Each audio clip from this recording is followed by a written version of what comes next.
Welcome back to my new video. आज हम लोग क्लास 12th की फिजिक्स में नया टॉपिक इलेक्ट्रोस्टैटिक्स इंडक्शन के बारे में अध्ययन करना चाहते हैं।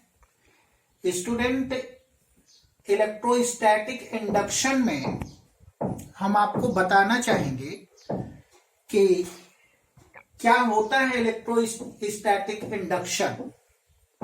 स्टूडेंट, इसके लिए एक एक्सपेरिमेंट हम लोग करते हैं। एक्सपेरिमेंट में हम आपको बताते हैं क्या करना है और किसे क्या बोलेंगे। स्टूडेंट, एक पॉजिटिव चार्ज कंडक्टिंग मेटल लीजिए और दूसरा अनचार्ज कंडक्टिंग मेटल लीजिए। जब अनचार्ज कंडक्टिंग मेटल को आप पॉजिटिव चार्ज कंडक्टिंग मेटल के साथ टच करा देते हैं तो स्टूडेंट सारे के सारे पॉजिटिव चार्ज कंडक्टिंग मेटल से अनचार्ज कंडक्टिंग मेटल में डिस्ट्रीब्यूट हो जाते हैं। इस विधि को कहते हैं कंडक्शन मेथड। जो इस प्रकार है ये कंडक्शन मेथड कहलाता है।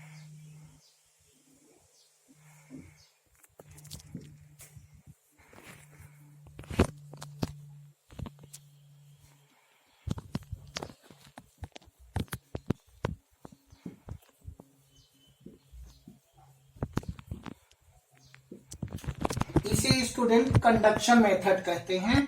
आइए इंडक्शन के बारे में हम आपको बताते हैं। स्टूडेंट, आप एक पॉजिटिव चार्ज कंडक्टिंग मेटल लीजिए और एक कंडक्टिंग रॉड BC लीजिए। वो अनचार्ज्ड होना चाहिए। ये कंडक्टिंग रॉड को देखिए स्टूडेंट, क्योंकि ये कंडक्टिंग रॉड एटम से मिलकर बना होगा, या तो कह लीजिए कि कंडक्टिंग रॉड में कुछ न कुछ फ्री इलेक्ट्रॉन होंगे। ये सारे के सारे फ्री इलेक्ट्रॉन को ये पॉजिटिव चार्ज अपनी ओर अट्रैक्ट कर लेता है। स्टूडेंट, जब ये अट्रैक्ट करता है तो स्टूडेंट देखिए, इस रॉड में जितने नंबर ऑफ इलेक्ट्रॉन्स थे वो B शीर्ष पर आ जाते हैं और इसके कारण जितना इसके शीर्ष पर नेगेटिव होते हैं उतना ही इसके शीर्ष पर पॉजिटिव आ जाते हैं। स्टूडेंट, यह मेथड कहलाता है induction method. It is called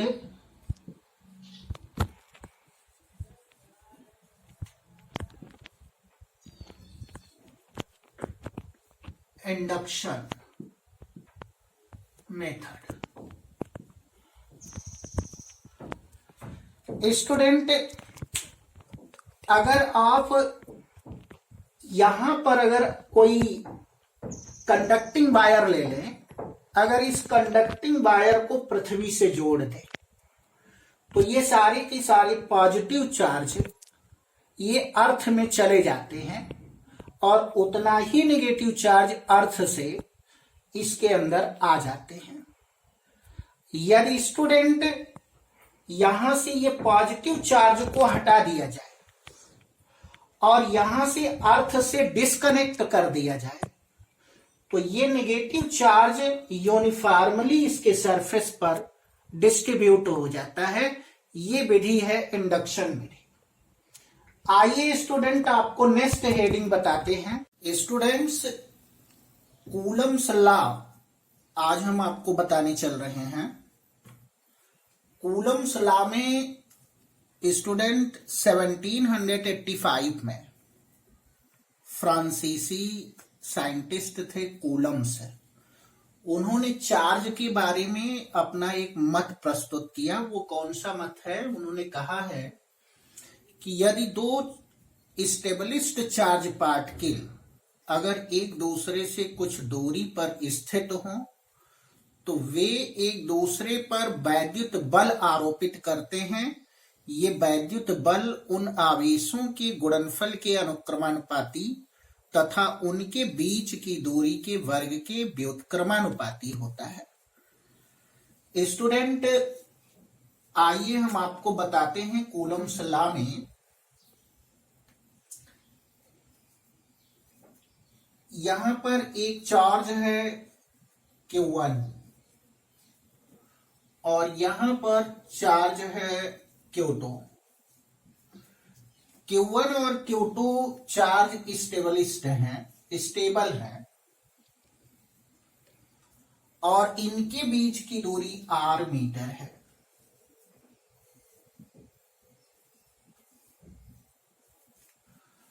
तो कूलम्स के अनुसार according to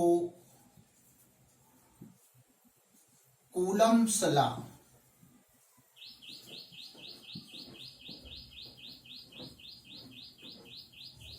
electric force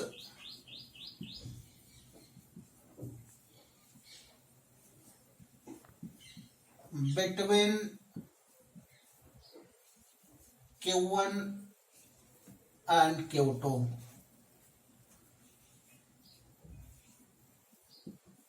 Fe proportional to product of charge Q1 and Q2, Fe proportional to 1 upon r square, distance between their charges from 1 and 2, Fe proportional to Q1 Q2 upon r square, Fe is equal to 1 upon 4 pi epsilon 0 Q1 Q2 upon r square। Students 1 upon 4 pi epsilon 0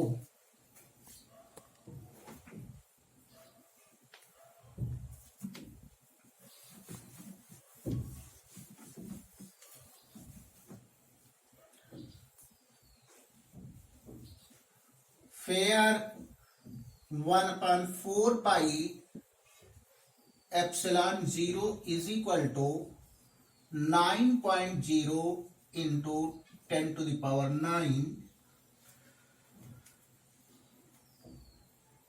coulomb square upon newton metre square. 1/4 pi epsilon 0 की value student 9.0 into 10 to the power 9 coulomb square upon newton metre square होता है। Student where epsilon 0 is the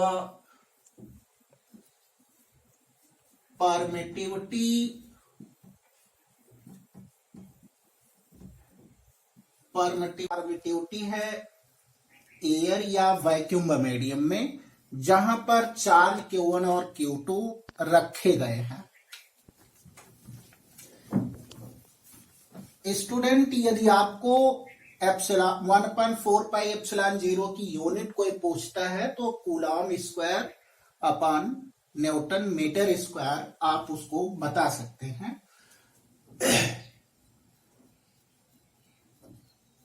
unit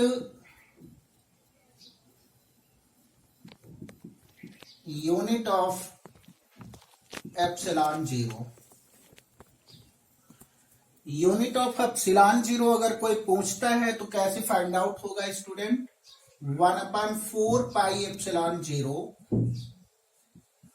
9.0 into 10 to the power 9 coulomb square upon newton metre square.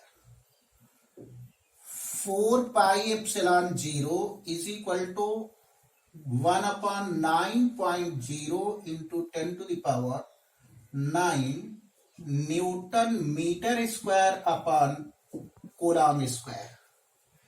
Epsilon 0 is equal to 1/4 pi into 9.0 into 10 to the power 9 newton metre square पर coulomb square. 1/4 into 3.14 into 9.0 into 10 to the power minus 9 newton metre square पर coulomb square. Student इसे solve करते हैं तो 8.85 into 10 to the power minus 12 newton metre square पर coulomb square epsilon की value ये find out होता है। Dimensional formula of epsilon zero कैसे फाइंड आउट होगा? Dimensional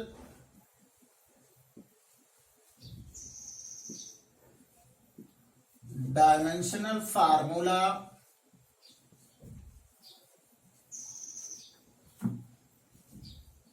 of epsilon zero.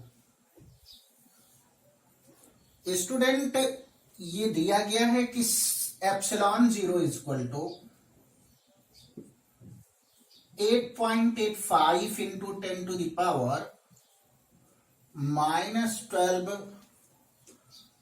Newton metre square पर coulomb square, where 8.85 into 10 to the power minus 12 is dimension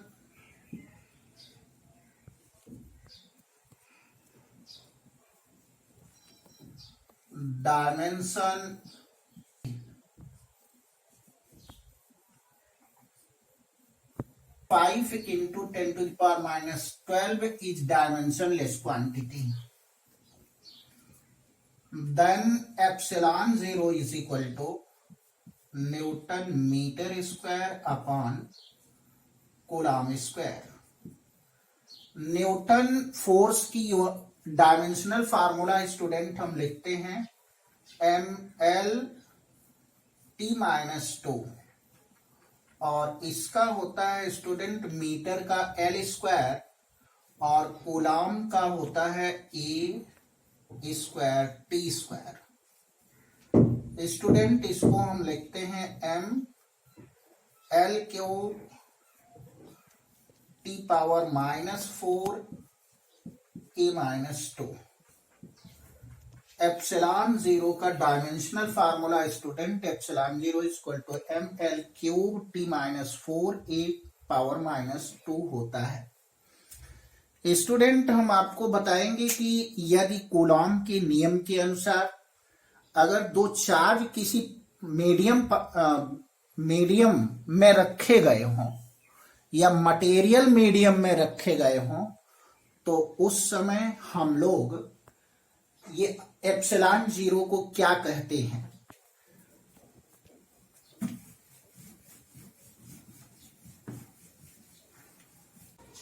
to charge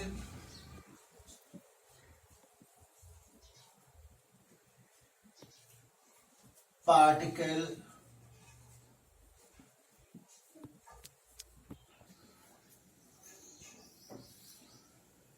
when two charge particle put in material medium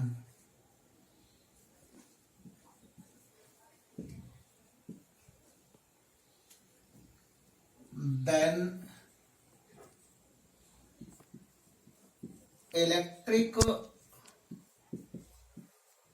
force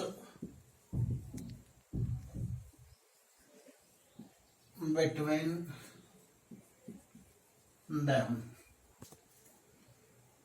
is F is equal to 1/4 pi epsilon Q1 upon Q2 upon R square, where epsilon is called permittivity of material medium.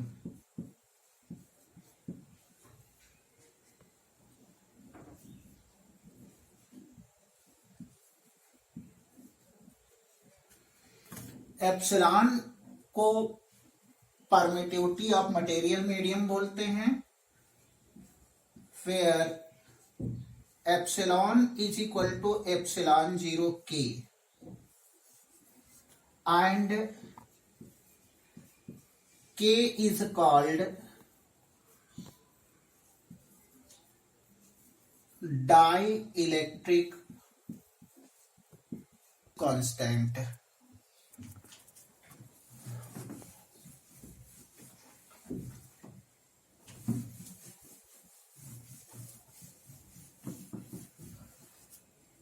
Relative permittivity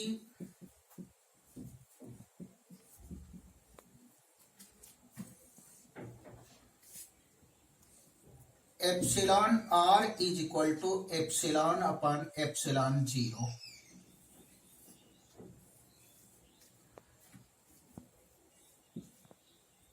Epsilon is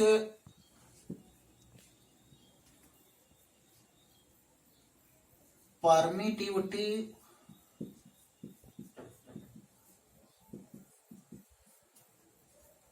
of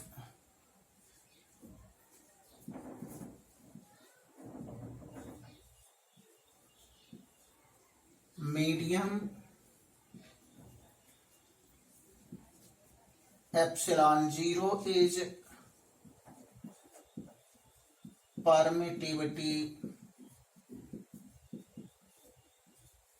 of air or vacuum medium.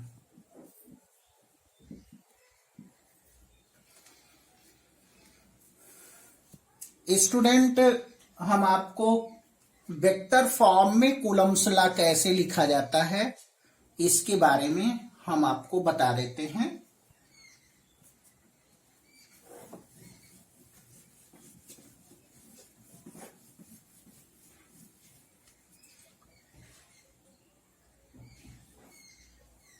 Vector form of Coulomb's law.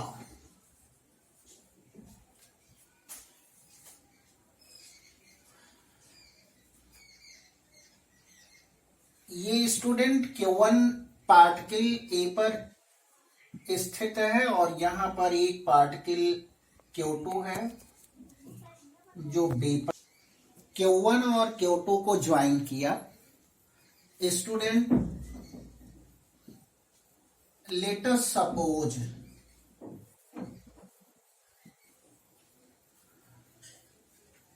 R12 be the position vector of Q1 with respect to Q2 and vector R21 with the position vector of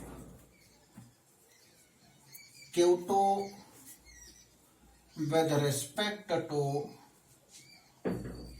Q1. Then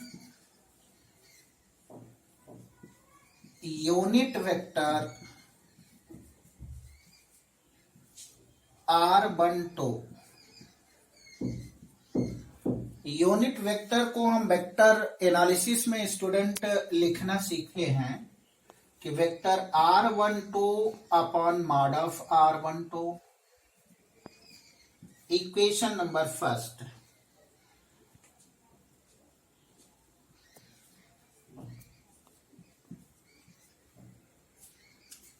unit vector of R21 is R21 is equal to vector R21 upon mod of R21 equation number 2। Student A और B के बीच का distance fix है, इसलिए इनके बीच की दूरियां भी fix होंगी। इसलिए हम इसे इस प्रकार लिख सकते हैं, since distance between Q1 and Q2 be the fixed, then mod R12 is equal to mod R21 equation number 3। Student हम लोग वेक्टर एनालिसिस में जानते हैं कि अगर ए बी वेक्टर लिखा हुआ है तो ए बी वेक्टर को माइनस बी ए वेक्टर लिख सकते हैं। ऐसा हम लोगों को पता है कि ए बी वेक्टर में वेक्टर का डायरेक्शन ए टू बी होता है। अगर निगेटिव लगा दें तो दिशा हो जाता है स्टूडेंट बी टू ए, दिशाएं उलट जाती हैं। इसलिए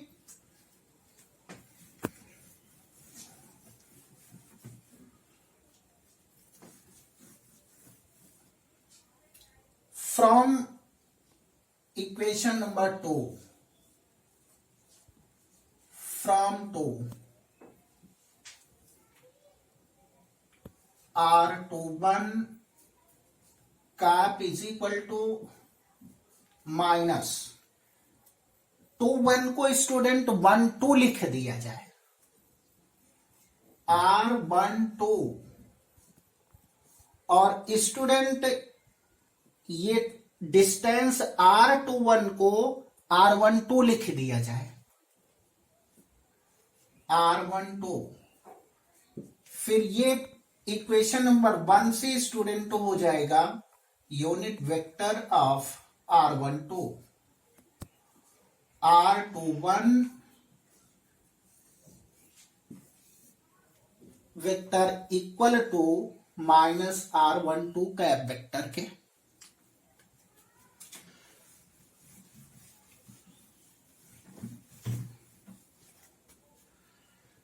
student force let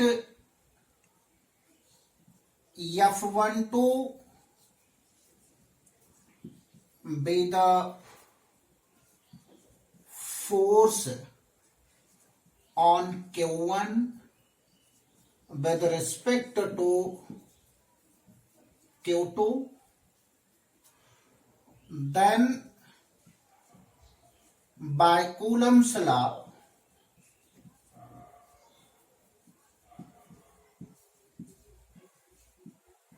F12 1/4 pi epsilon 0 Q1 Q2 upon R12 square R12 cap vector equation number 4। and F21 be the force on Q2 with respect to Q1 done by Coulomb's law।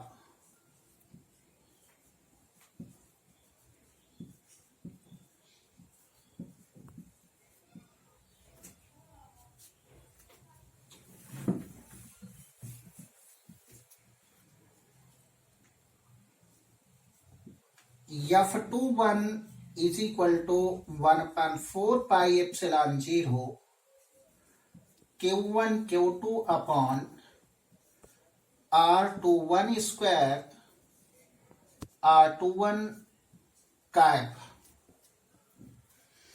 Equation number 5, 1/4 pi epsilon 0। Student R21 को हम -R12 cap लिख सकते हैं। Q1 Q2 upon R21 square minus R12 cap. और student R21 is equal to R12 लिख सकते हैं। तो 1/4 pi epsilon 0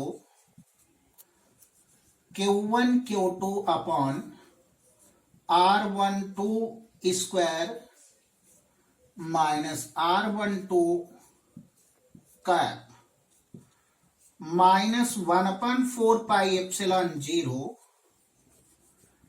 Q1 Q2 upon R12 square R12 का होल क्यूब। स्टूडेंट ये इक्वेशन नंबर 4 को देखें तो F12 फोर्स है, यहां हम लोग लिख सकते हैं F12 और ये है F21। ये vector form of Coulomb's law है स्टूडेंट। इसके बाद स्टूडेंट हम आपको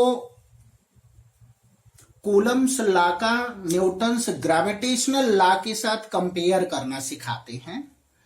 आइए comparison of Coulomb's law with Newton's gravitational law बताते हैं आपको। स्टूडेंट हम लोग comparison of Coulomb's law with Newton's gravitational law, हम कूलम्ब्स लॉ को न्यूटन्स ग्रेविटेशनल लॉ के साथ कंपेयर करेंगे और अगर इस पर बेस्ड कोई क्वेश्चन आता है तो कैसे फाइंड आउट करते हैं।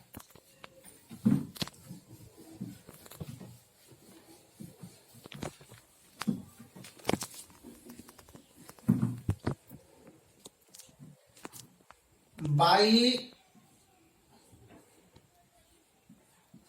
Coulomb's law F is equal to 1/4 pi epsilon 0 Q1 Q2 upon R square. If M1 and M2 be the mass of Q1 and Q2, then by Newton's gravitational law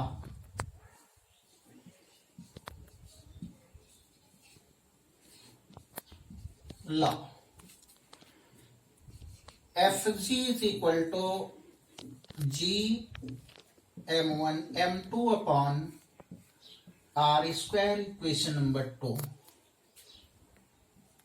From 1 and 2 we get Fe upon Fg. Fe upon Fg is equal to 1/4 pi epsilon 0 Q1 Q2 upon R square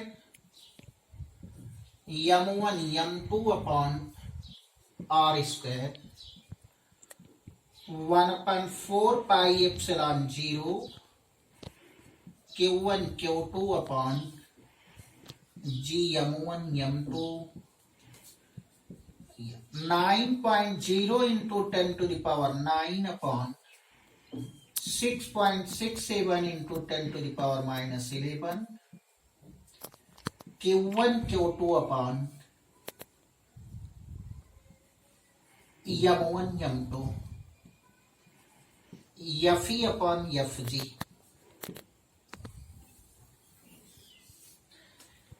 fe upon fg equal to ये put कर सकते हैं student.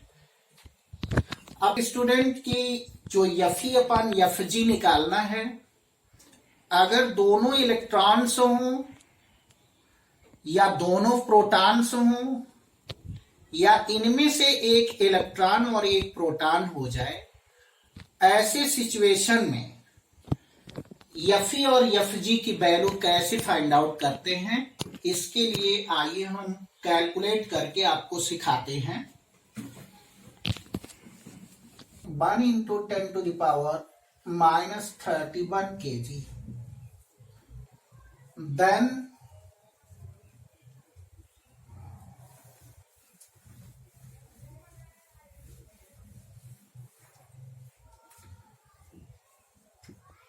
fe upon fg 9 upon 6.67। Student point को आप हटा करके ऊपर 00 लगा सकते हैं और ये हो जाएगा 10 टू द पावर 20 और Q1 की वैल्यू रख देते हैं student 1.6 into 10 to the power -19 into 1.6 into 10 to the power -19 upon 9.1 into 10 to the power -31, 9.1 into 10 to the power -31।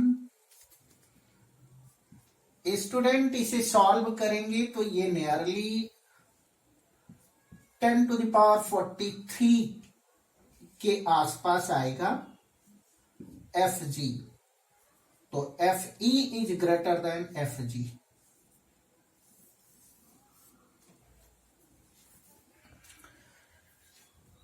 Number 2 student,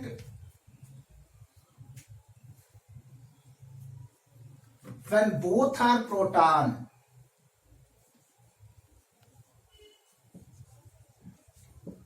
when both are proton, then put Q1 is equal to Q2 and m1 is equal to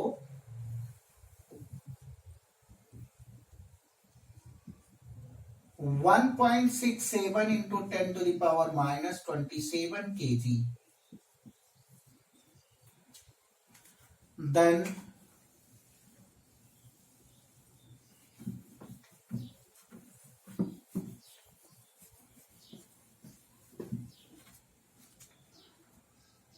1.67 into 10 to the power -27, 1.67 into 10 to the power -27।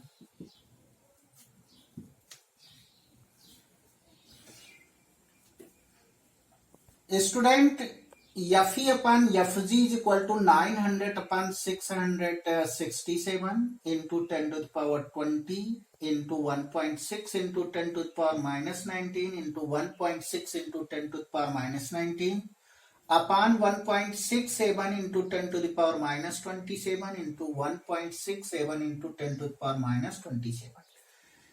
इस power और इस power को add करना है, तो 19 और 19 को हमने ऐड किया स्टूडेंट, ये आ गया -38 और 20 में हमने ऐड कर दिया और 27 और 27 को ऐड किया स्टूडेंट -54 आता है।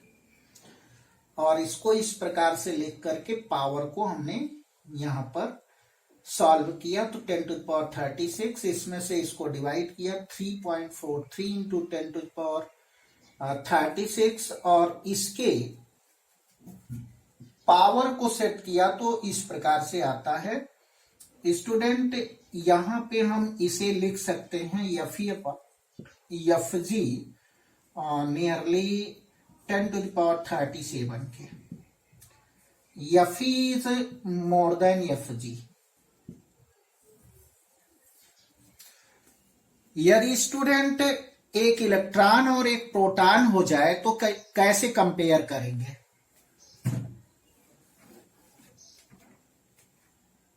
Third case, when Q1 is electron and Q2 is proton. Then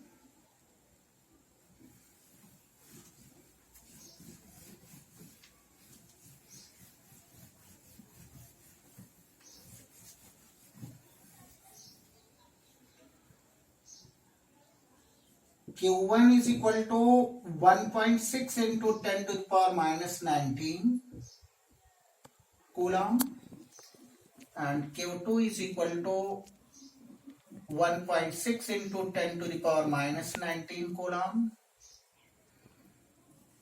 ME is equal to 9.1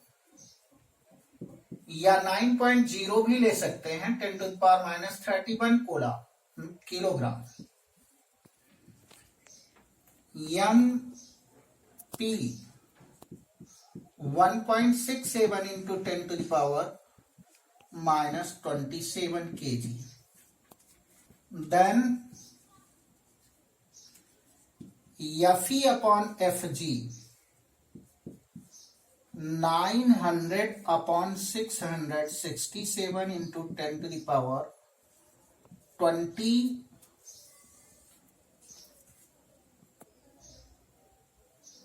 1.6 into 10 to the power minus 19 1.6 into 10 to the power minus 19 9.0 into 10 to the power minus 31 1.67 into 10 to the power minus 27 900 student 1.6 और 1.6 का multiply किया तो ये आएगा 2.56 667 into 9.0 1.67 into 10 to the power 20 minus 38 upon 10 to the power minus 58. 900 into 2.56 upon 667 into 9.0 1.67 into 10 to the power minus 18 plus 58. Student ये power को हमने solve किया और इसको डिवाइड किया तो ये आ रहा है 0.227 इंटू 10 टू द पावर 40. ये नियरली जो है FE is greater than FG होता है. ये हमने आपको कंपैरिजन आपको सिखाया है कि एक इलेक्ट्रिक फोर्स और ग्रेविटेशनल फोर्स को कैसे कंपेयर किया जाता है और कैसे सॉल्व किया जाता है. इसके बाद स्टूडेंट आता है सुपरपोजिशन ऑफ चार्जेज. आइए इसके बारे में हम आपको बताते हैं, सुपरपोजिशन ऑफ चार्जेस के बारे में.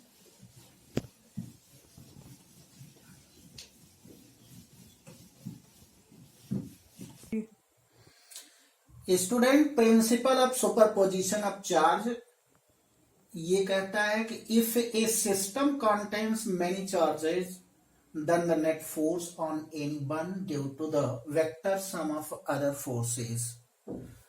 Late us suppose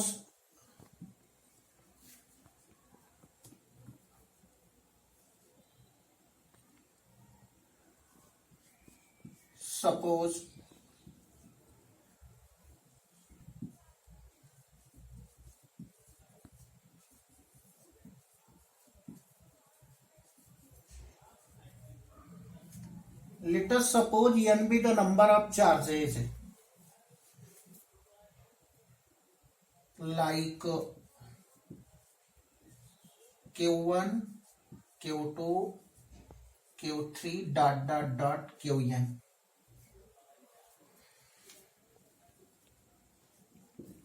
then net force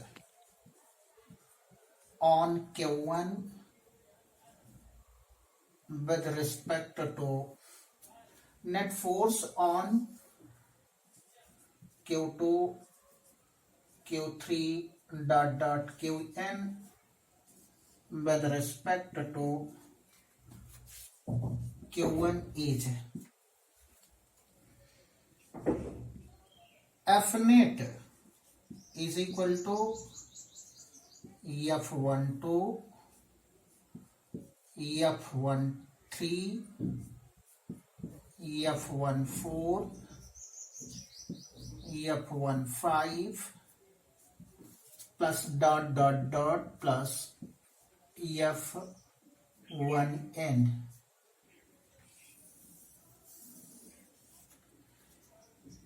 और F net is equal to 1/4 pi epsilon 0 Q1 Q2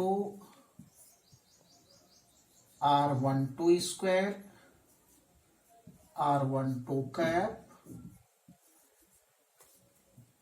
Q1 Q3 upon 1/3 square 1/3 cap dot plus Q1 Qn 1n square cap. Q1 student सभी में common ले लेते हैं, तो Q1 upon 4 pi epsilon 0 Q2 upon R12 square 12 cap Q3 upon 13 square 13 cap dot plus Qn upon R1n 1n cap.